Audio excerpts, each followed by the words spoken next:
capítulo 21 de 2 Samuel, comenzando en el 17, en el 15.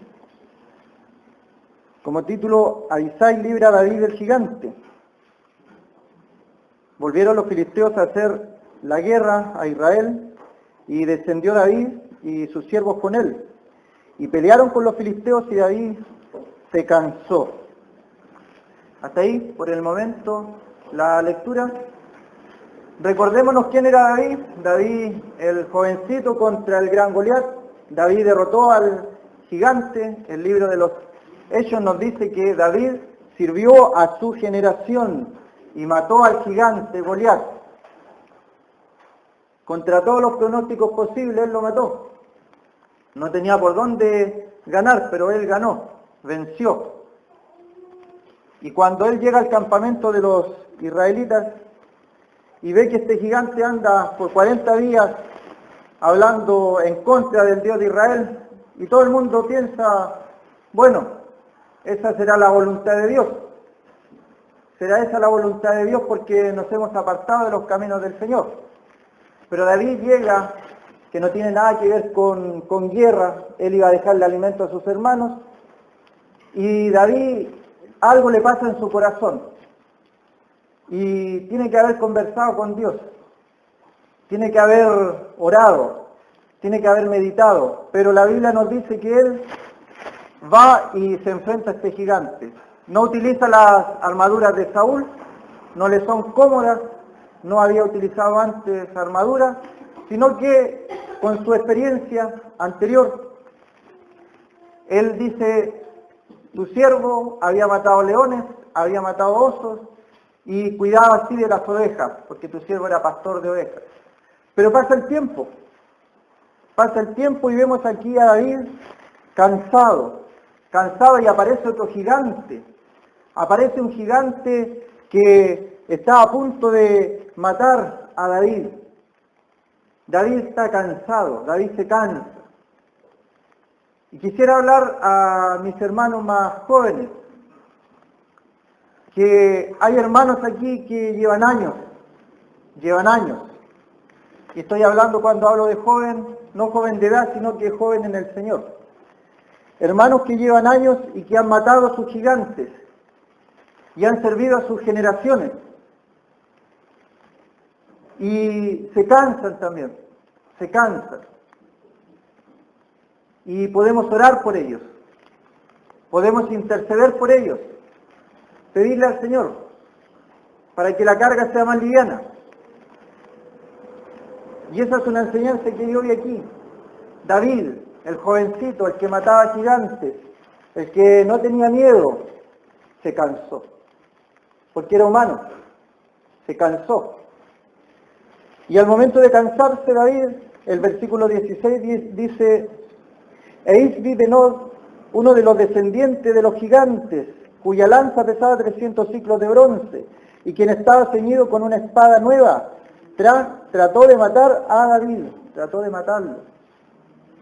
La espada de este descendiente del gigante, había una región llamada Gat, que era una región de gigantes, y los israelitas cuando llegan también a la tierra prometida, ellos dicen que parecían como langosta delante de los hombres que habitaban esas tierras. Y los escritores bíblicos, comentarios bíblicos, hablan de que son metáforas para ilustrar el miedo que sentían los israelitas. Pero para sorpresa de muchos, la arqueología moderna ha encontrado en los lugares donde la Biblia dice que había gigantes, ha encontrado ciudades de dimensiones tremendas. Y nos explican cómo personas normales pueden habitar ahí. Pero la Biblia dice que era tierra de gigantes, eran personas gigantes. Y las ciudades que se han encontrado, los restos, las ruinas, hay una por ejemplo que se llama Baalbek, que está cerca del Líbano, y es la tierra donde aparecen los gigantes también en la Biblia. 3 metros, una cama de un gigante. Más adelante vamos a ver un gigante con 6 dedos en las manos, en los pies, 24 en total. Y era gente gigante, era grande. de estatura, y sus armas, sus lanzas. Y David dejó el ejemplo. Antes de David ninguno había matado gigantes.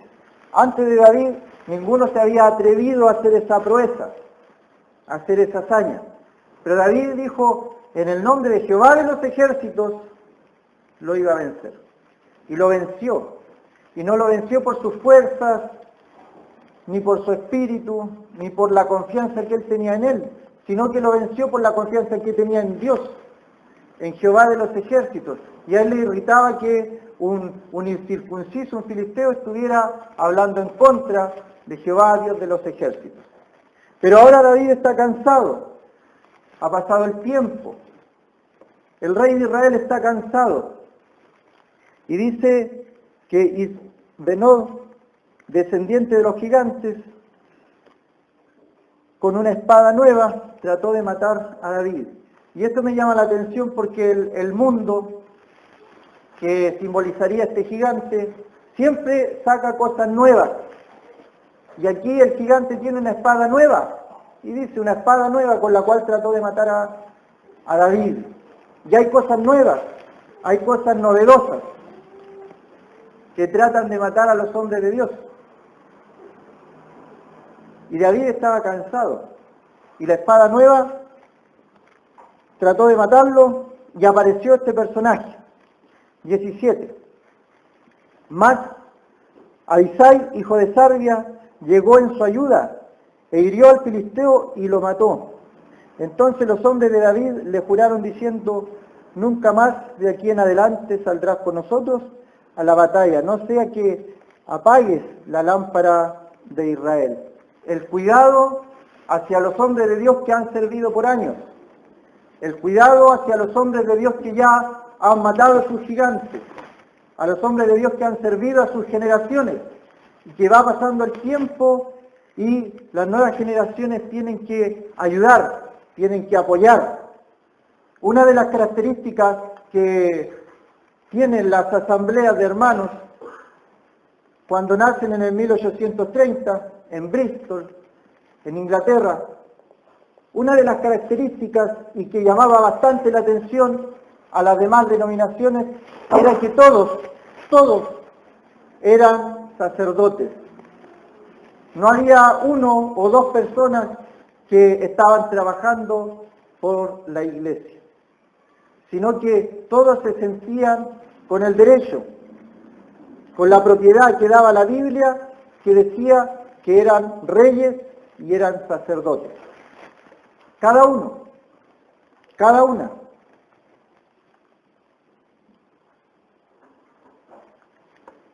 Característica que a lo mejor se ha perdido. Y alguno piensa, bueno, yo no predico, yo no ministro, yo no hago eso. Un hermano un día me dijo que él no entendía mucho de la Biblia porque no tenía tantos estudios como yo. Pero en el reino de Dios, el estudio humano no vale de nada, porque cuando uno lee la Escritura no está basado el conocimiento en el estudio que uno tenga humanamente, sino que está basado en el Espíritu Santo que le da iluminación a través de su palabra, de lo que Dios quiere para su vida. Y eso no tiene nada que ver, hermano, no tiene nada que ver, hermana, con el estudio secular, con el estudio que uno tenga en el mundo. Grandes hombres de Dios no terminaron la educación formal. Hay algunos hombres y mujeres que han aprendido a leer a través de la palabra de Dios. Y no hay estudios formales en eso. Así que no es excusa tampoco de no comprender la Escritura, de no aplicar la Escritura, porque no se tiene estudios. Versículo 18 dice que hubo otra guerra, una segunda guerra, después en Gob contra los filisteos. Entonces Sibecai, Usatita, mató a Asaf, quien era uno de los descendientes de los gigantes. Y también me llamaba la atención leyendo que hay personajes que yo no conozco, hay nombres que no tengo idea quiénes son, pero de repente en el trabajo a uno le nombran a alguien del mundo, y uno sabe quién es. Uno sabe quién es. Y debiera ser todo lo contrario.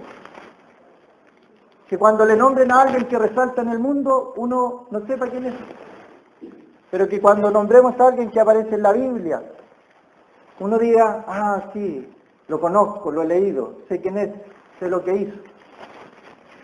Y este personaje, Sibecai, mató a otro descendiente gigante llamado Saf, y lo mató. Y la Biblia nos da estos detalles de gente matando sus gigantes.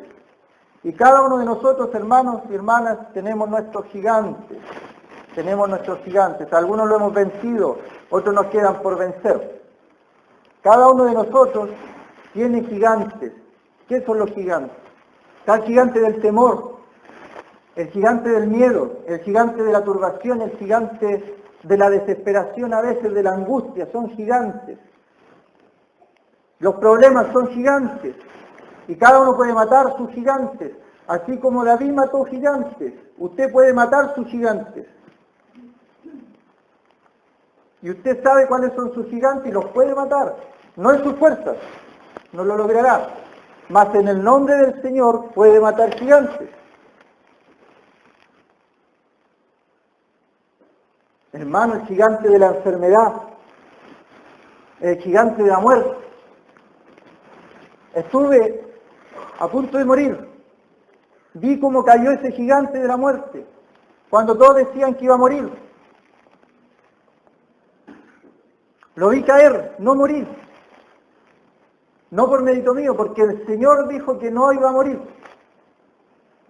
Y cuando iba un doctor y decía que no iba a caminar,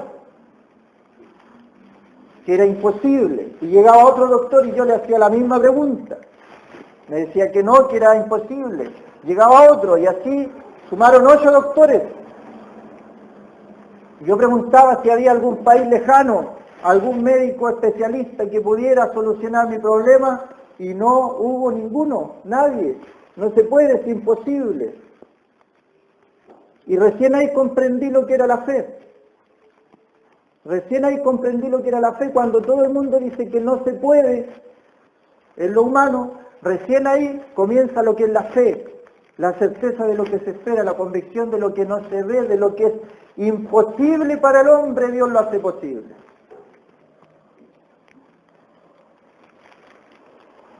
Ven la cara de esos doctores que me dijeron que no iba a caminar cuando me moví. Lo inexplicable para ellos es pues la fe, la certeza de lo que se espera, la convicción de lo que no se ve. Yo no veo algo, pero creo que lo voy a recibir. Estoy esperando algo aunque no vea nada, lo espero. Y estos gigantes fueron matados, ¿no? Ya no solo por David. David nos dejó el ejemplo. Hay hermanos en este lugar que nos han dejado ejemplo, que han matado gigantes. El gigante del desorden es un gigante. Este lugar se caracteriza, o se caracterizaba, porque antes de la reunión había un silencio. Era un gigante que uno lo ve en el mundo religioso. Incluso en reunión la gente está conversando. Pero otros hermanos, antes que nosotros, mataron esos gigantes del desorden. Hágase todo en orden y decentemente.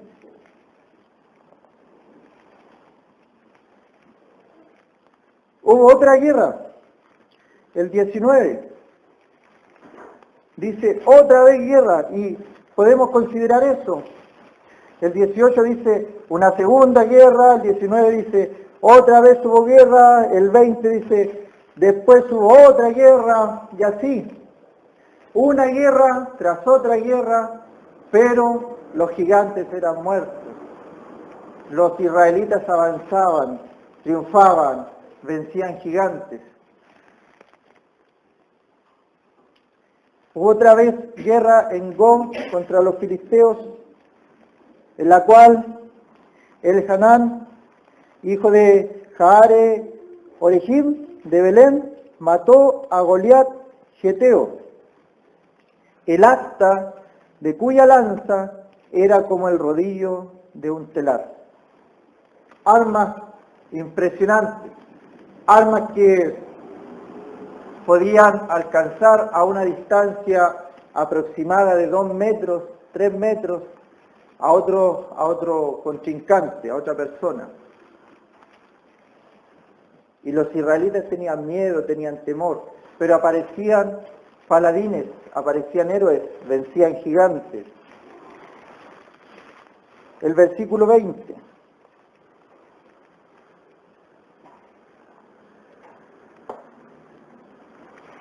Después hubo otra guerra en Gat, donde había un hombre de gran estatura, el cual tenía 12 dedos en las manos y otros 12 dedos en los pies, 24 por todos. Y también era descendiente de los gigantes.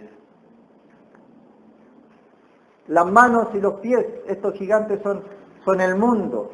Y las manos simbolizan las cosas que hace el mundo. Los pies simbolizan por donde anda el mundo. Y el mundo es más rápido a veces que la iglesia en hacer cosas y en recorrer. Lo podemos ver. Un gigante, las telecomunicaciones son un gigante. Usted quiere ver noticias del mundo, hay periódicos por doquier. Pero si quiere enterarse de algo que está pasando en el mundo misionero, en África, en Australia, en Asia, no va a encontrar en un kiosco un diario de esos. Son gigantes. Las comunicaciones, la televisión está llena de mundo. Y de repente aparece por ahí un canal que se dice cristiano. La radio también. Son gigantes que se pueden vencer. Que el Señor levante hombres que venzan estos gigantes de nuestra generación. Hermanos, años atrás vencieron otros gigantes. A la gente antes aquí, cuando era cristiana en Chile, la apedreaban. No le permitían casarse porque eran evangélicos. No le permitían tener los hijos en la escuela por ser cristianos. Y cuando la persona, el hermano o la hermana moría, no les permitían que fueran a enterrarse en los cementerios porque eran católicos. Y hubieron hermanos que mataron esos gigantes. Y en el día de hoy en Santiago uno puede ir a ver casi como un museo. El cementerio de los disidentes. No tenían dónde enterrarse. Fueron otros tiempos. Hoy día son otros gigantes. Cada uno tiene gigantes, cada uno los puede vencer, así como en este caso David dio el ejemplo, lo siguieron y mataron gigantes. El 21 dice, este desafió a Israel y lo mató Jonatán, hijo de Simea, hermano de David. Este Jonatán era sobrino de David. David tenía un amigo íntimo, Jonatán. Pero no es ese Jonatán, es un sobrino. Y este sobrino vería a su tío, escucharía las historias de su tío, cómo mató a un gigante, crecería con eso. Y ahí tenemos la familia también. Es un ejemplo de cómo dentro de nuestra familia también se escuchan historias. Hay personas que llevan una cuarta generación siendo cristianos. A lo mejor otros llevan 2. A lo mejor algún hermano en la primera generación de convertido, de cristiano. Pero va a pasar el tiempo y sus sobrinos, sus hijos, sus nietos, escucharán del testimonio de esa persona. Aquí vemos a Jonatán, aprendiendo, escuchando tal vez de su tío David cómo mató al gigante. Y él escuchó que este gigante desafió a Israel y lo mató. Así como su tío. Escucharía de su tío. Goliat, casi 3 metros, casi 3 metros. Y no es algo simbólico, él tenía 3 metros. Era un hombre tremendo. Y la ciencia trata ahora, en estos momentos, trata de ver a Goliat como que tenía una enfermedad de gigantismo. Eso es falso. Habían gigantes, se han encontrado ciudades de gigantes. Están los restos arqueológicos, esqueletos gigantes. Y David luchó con un gigante y no tenía cómo vencerlo.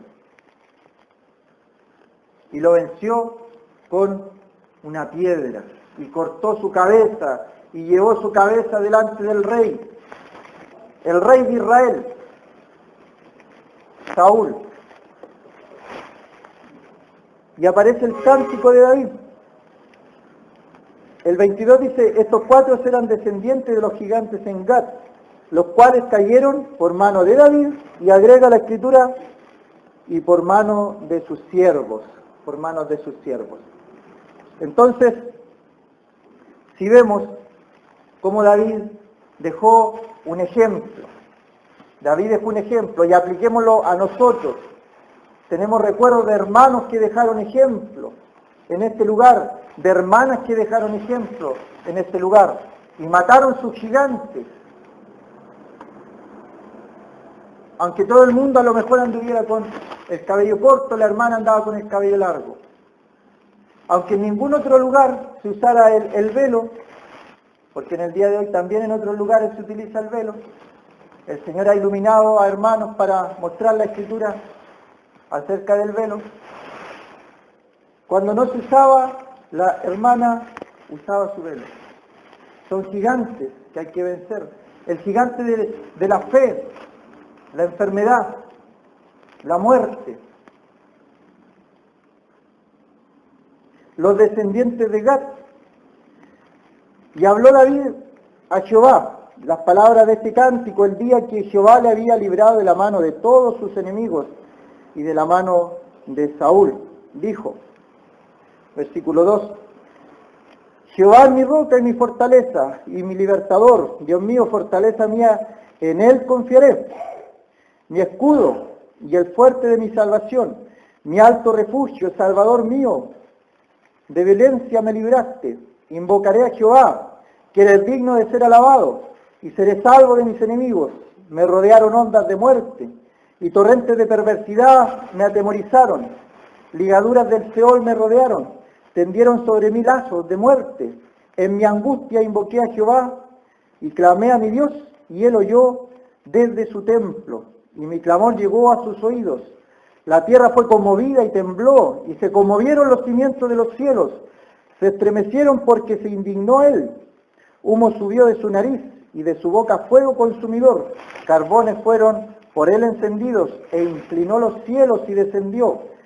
Y había tiniebla debajo de sus pies, y cabalgó sobre un querubín, y voló sobre las alas del viento, puso tinieblas por su escondedero alrededor de sí, oscuridad de aguas y densas nubes.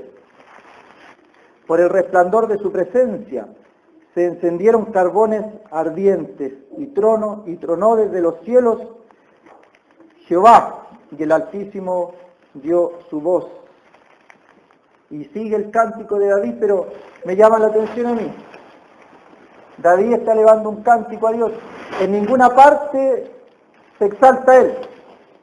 En ninguna parte menciona cómo él venció o cómo sus enemigos vencieron, cómo sus amigos, sus siervos vencieron a los enemigos, sino que toda la honra, toda la gloria y toda la alabanza fue para el que le ceñía de poder, para el que le daba la victoria, para el que lo guiaba. Vamos a leer ahí mismo en 2 de Samuel, ahora el capítulo 23, versículo 8. Estos son los nombres de los valientes que tuvo David. José, Basebet, el Tacmonita, principal de los capitanes. Este era Adino, el Esmita, que mató a 800 hombres en una ocasión. 800 hombres en una ocasión. ¿Y sabe lo que dice el mundo? Que esto no es literal, que estos son figuras, que por ponerle un número le pusieron 800. Tienen que haber sido menos. Pues si la Biblia dice 800, este hombre mató 800 hombres.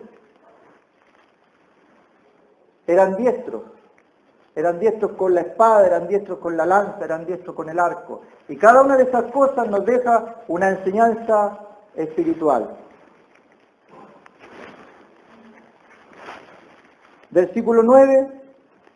Después de este Eleazar, hijo de Dodo, Ahorita, uno de los 3 valientes que estaban con David cuando desafiaron a los filisteos que se habían reunido allí para la batalla y se habían alejado de los hombres de Israel. Este se levantó e hirió a los filisteos hasta que su mano se cansó y quedó pegada su mano a la espada. ¿Qué nos enseñará ese texto, esa frase? ¿Qué nos querrá enseñar el Señor? ¿De qué figura la espada? Es de la palabra de Dios, de la Biblia. Y este hombre no se cansó de pelear con la espada. Esta es la espada. Entonces cuando uno pelea la batalla de la fe, no tiene que ir con argumentos humanos, no tiene que ir con cosas de psicología que tanto se usan el día de hoy, o el humanismo que también ha entrado en algunas iglesias, sino que la palabra de Dios, y como dice Efesios, es la espada del Espíritu Santo.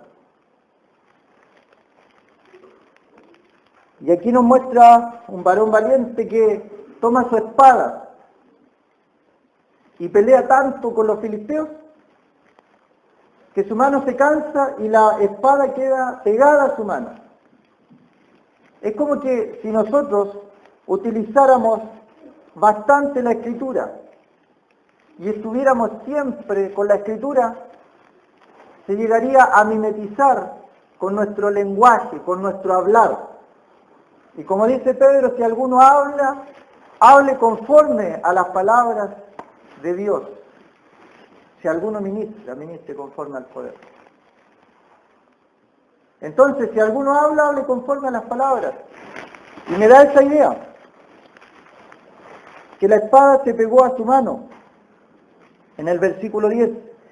Y él hirió a los filisteos hasta que su mano se cansó. Pero luego da la respuesta a todas estas victorias, de todas estas batallas, de todos estos gigantes vencidos.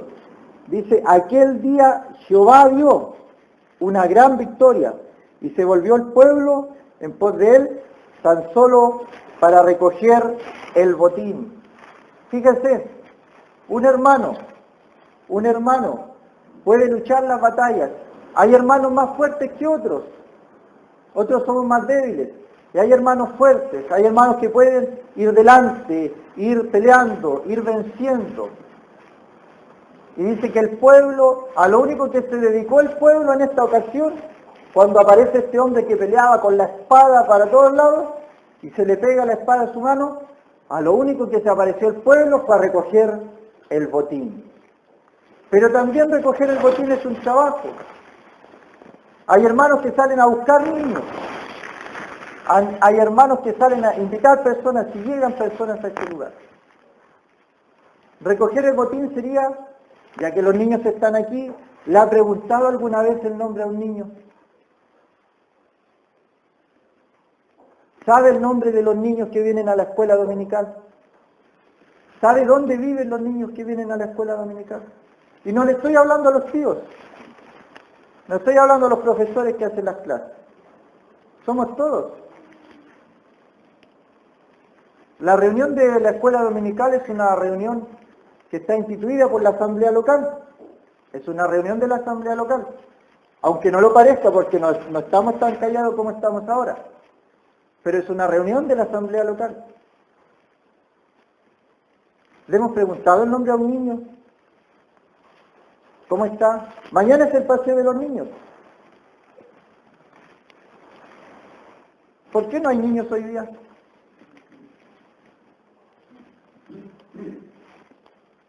Es que hoy día no es domingo. Entonces vienen los domingos solamente, pero llega un momento que se van. Y uno se pregunta, ¿por qué se van? ¿Por qué se van? Y luego ve los niños que han crecido aquí y se han quedado. ¿Cuál es la diferencia? Aparte de la conversión. Que hay lazos, hay vínculos. Que hay personas que se han preguntado se han preocupado de preguntarle el nombre, de saber dónde viven, cómo se llaman. Entonces, hay hermanos como este que peleó con la espada, venció, y lo único que tuvieron que hacer los demás es recoger el botín, Mañana es una linda oportunidad, una buena oportunidad para compartir con los niños, con los jóvenes, que cuando llegan a jóvenes ya después se van, no vuelven. Son pocos los que vuelven.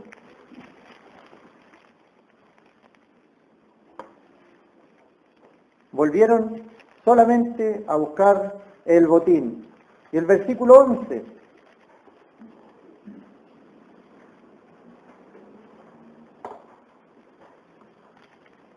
Después de este fue Sama, hijo de Ages, Ararita. Los filisteos se habían reunido en Lei, donde había un pequeño terreno lleno de lentejas, y el pueblo había huido delante de los filisteos. Imaginémoslo la escena. Los filisteos nuevamente atacan. Acordémonos cómo llevamos el capítulo 21, que decía: otra vez hubo guerra, otra segunda guerra, otra vez hubo guerra, después hubo otra guerra, y siempre los filisteos van a atacar una vez tras otra vez y otra vez, no paran. Y esa es figura del enemigo, esa es figura de Satanás, esa es figura del diablo, que el diablo ataca una y otra y otra y otra vez. Pero son oportunidades para que aparezcan los hermanos que matan gigantes, que vencen los gigantes, que van delante. Y todos tenemos la oportunidad. No es solo de algunos pocos.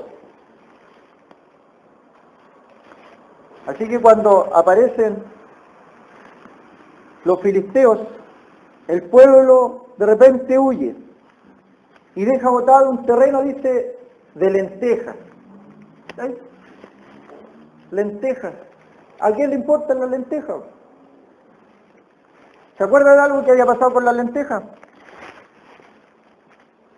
Hay alguien que vendió su primogenitura por un plato de lentejas, un guiso. Esaú. Vendió su primogenitura por un plato de lentejas. Jacob lo pidió con hambre. Entonces le ofreció lentejas y él comió. No le importó nada, dejó todo botado, no le importó la bendición. Y tomó el plato de lentejas. Y dice que aunque después procuró con lágrimas, ya no había vuelta atrás. Y aquí vemos a un hombre que dice el versículo 12. Entonces se paró en medio de aquel terreno y lo defendió y mató a los filisteos. Y Jehová dio una gran victoria. La victoria no es del hombre, la victoria no es de aquel que se enfrenta a los gigantes. La victoria no fue de David. David no podía vencer. David venció porque confió en Jehová, que Jehová lo iba a ayudar para la batalla. Y los hombres que vencieron gigantes también fue porque confiaron que Jehová iba a ser su escudo, iba a ser su daga, y que Jehová los iba a ceñir con poder para la batalla. Al que se le quedó la espada pegada en la mano era porque confiaba en que Jehová le iba a dar la victoria. Y aquí vemos a un hombre que aunque nadie le interese, aunque nadie le importe el terreno de lentejas que quede botado, y todos arrancaron, todos huyeron, a lo mejor el pueblo pensaría, bueno, en la voluntad de Dios. Y a veces es fácil decir en la voluntad de Dios, porque queda todo ahí, y todo el mundo se fue. Pero él, ¿qué es lo que hizo? Se paró en medio de aquel terreno, y lo defendió y mató a los filisteos. Sama. Nos recordaremos de este nombre y de todos los que hemos leído. Yo todavía no me los aprendo todos. Había nombres que nunca había leído. Aquí está Sama. Defendió un terreno de lentejas. Ahora la explicación histórica. ¿Por qué lo defendió? Porque el terreno de lentejas era la provisión de alimento. Era el alimento necesario. Cuando había una guerra entre los filisteos y los israelitas, cuando uno de los dos retrocedía, el que iba retrocediendo iba quemando todo. Y hasta el día de hoy se hace eso en la guerra. Va quemando todo. Cosa del que va avanzando no encuentre nada a su paso. No encuentre provisiones. Y en ese tiempo las provisiones era la miel, era la lenteja, las legumbres, y aquí hay un terreno de lentejas. Y el pueblo de Israel arranca, huye. Pero este hombre vuelve. Yo no sé, y no dice aquí la escritura cuántos filisteos eran. Pero si todo el pueblo de Israel iba huyendo, me imagino que era todo el pueblo de los filisteos que venía. Los filisteos se habían reunido en Lei, donde había un pequeño terreno lleno de lentejas, y el pueblo había huido delante de los filisteos. Entonces se paró en medio de aquel terreno, lo defendió y mató a los filisteos. Y Jehová dio una gran victoria. Jehová, el que da la victoria. ¿De qué nos habla las lentejas también? Cuando está Daniel y sus amigos allí en Babilonia, se les iba a dar vino y carne, de lo sacrificado a los dioses babilónicos. ¿Pero qué pidió Daniel y sus amigos? Agua y legumbres.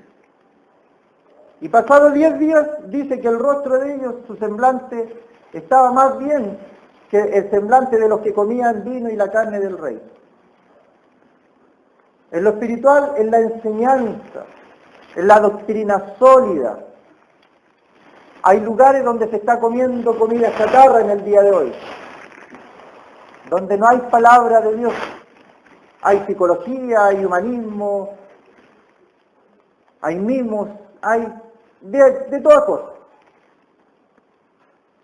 El terreno de lenteja habla de doctrina, de comida sólida, de comida, de alimento espiritual no adulterado. Y si nosotros tenemos algunas verdades que el Señor en su gracia nos mostró, y estamos convencidos en nuestro corazón que es así por la palabra de Dios, debemos defenderla. Aunque todo el mundo corra y deje las verdades botadas, aunque todo el mundo huya y diga, no importa, más allá a lo mejor encontraremos más lentejas. Tenemos varias doctrinas que no se están cumpliendo en otros lugares. Tenemos que cumplirlas, no porque lo decimos nosotros, sino porque lo dice la palabra de Dios. Y eso simboliza el terreno de lentejas defendido.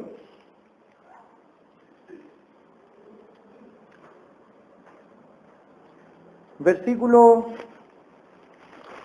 20.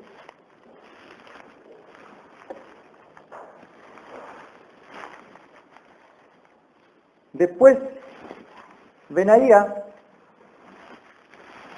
hijo de Joiada, hijo de un varón esforzado, grande en proezas, de Capsel, este mató a 2 leones de Moab, y él mismo descendió y mató a un león en medio de un foso cuando estaba nevando. También mató él a un egipcio, hombre de gran estatura, y tenía el egipcio una lanza en su mano, pero descendió contra él con un palo, y arrebató al egipcio la lanza de la mano, y lo mató con su propia lanza.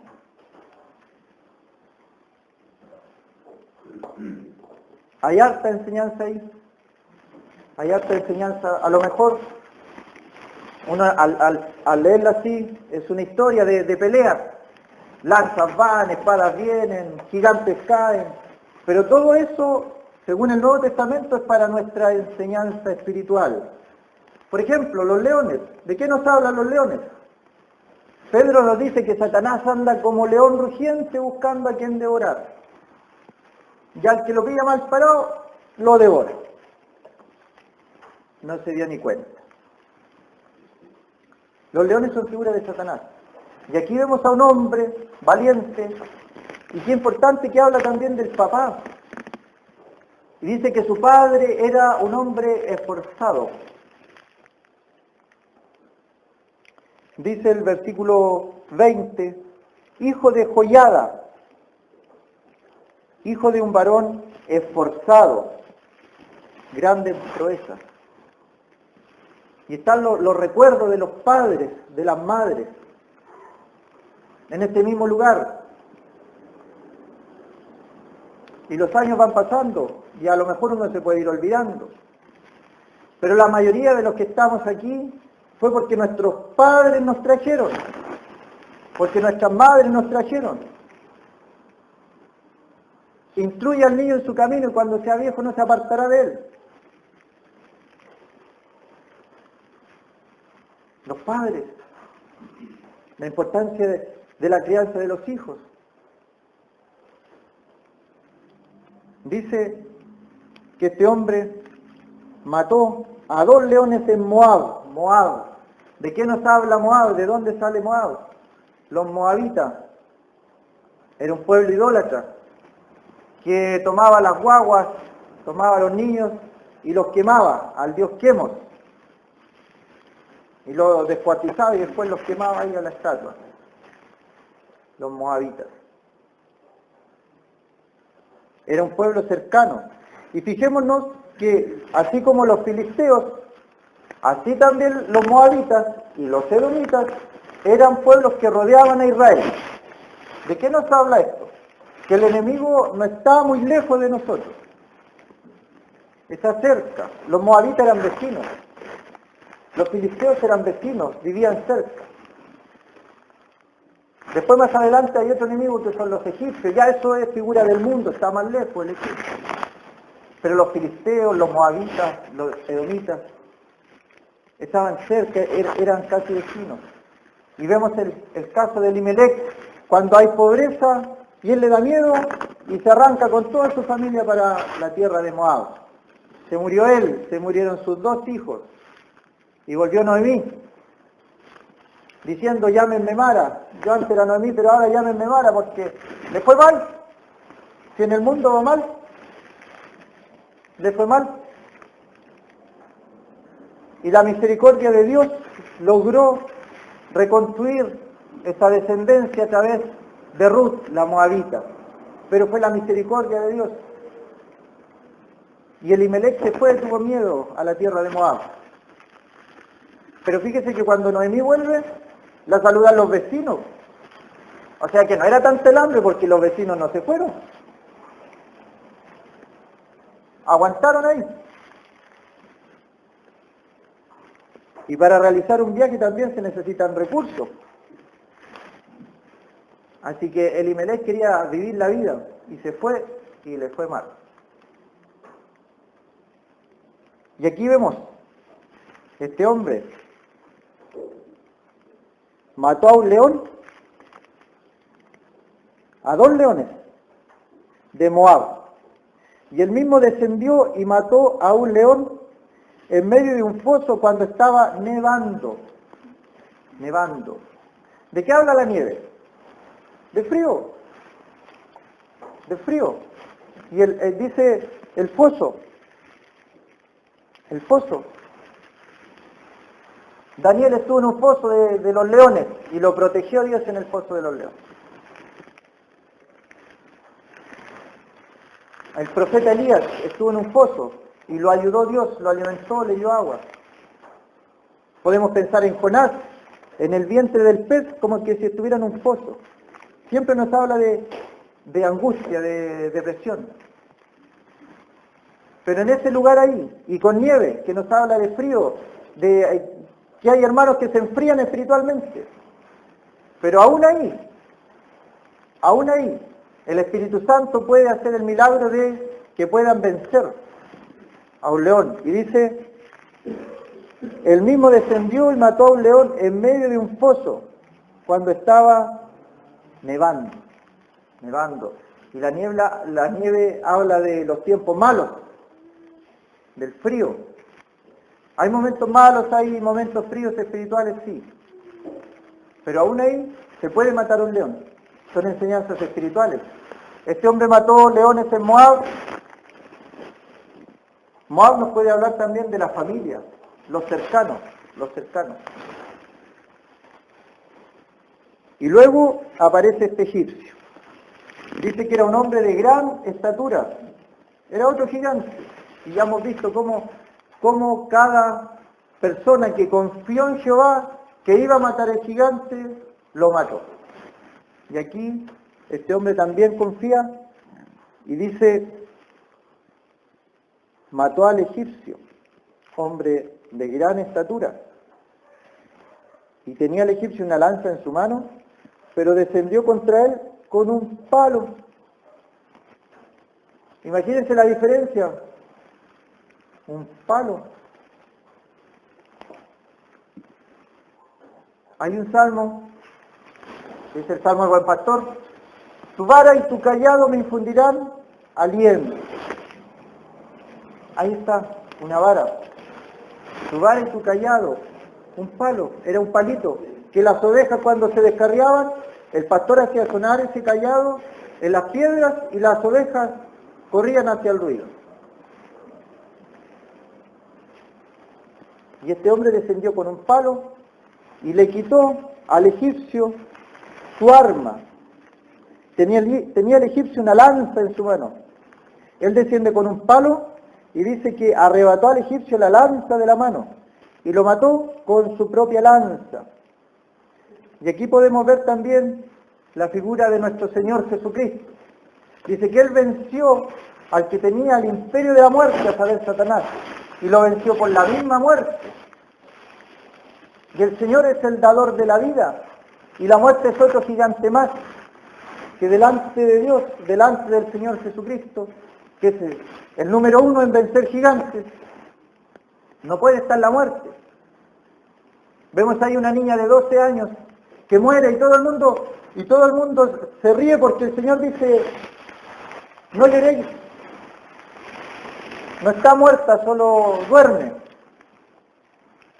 Y él se burlaba. El Señor dice, Talita Cumi, y la niña se levanta y dice, denle de comer, porque ante el dador de la vida la muerte no puede estar. Y cuando se enfrenta ahí con la caravana de la muerte que viene saliendo de Naín, y viene la viuda y toda la gente llorando,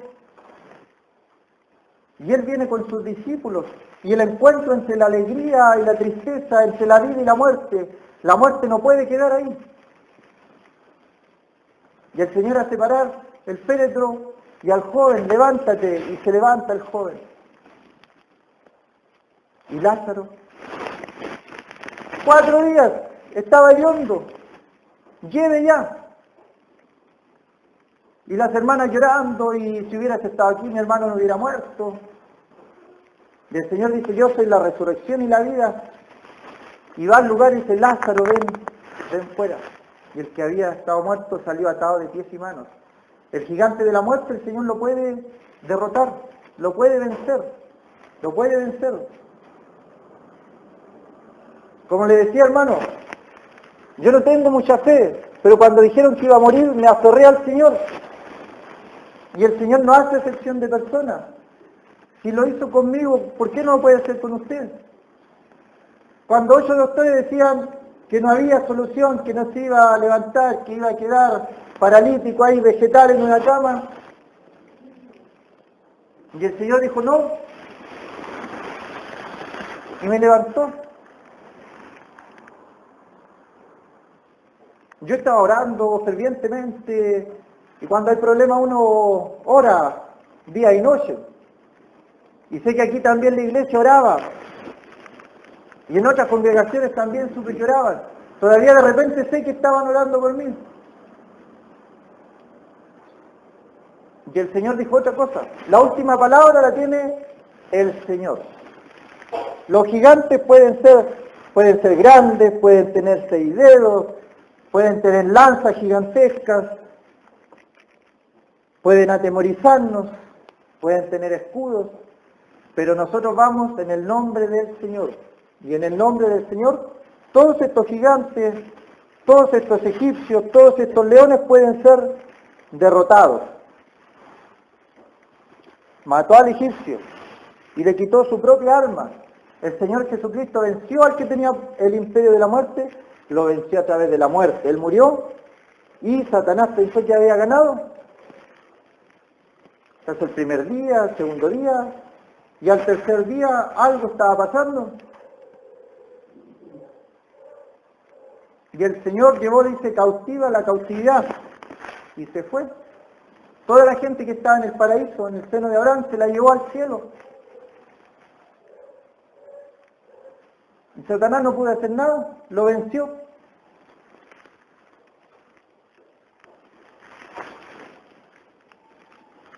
...22 dice, esto hizo Benaías, hijo de Joiada, y ganó renombre con los 3 valientes. Fue renombrado entre los 30, pero no igualó a los 3 primeros. Y lo puso David como jefe de su guardia personal. El renombre, eso viene como añadidura.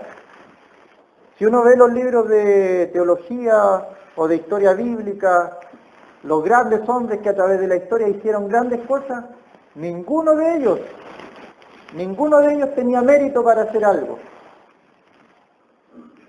Pensaron en que Dios le estaba hablando, mostrando algo, lo hicieron y Dios preparó el camino y ganó las batallas por ellos. Estamos en la hora, así que vamos a inclinar nuestros rostros.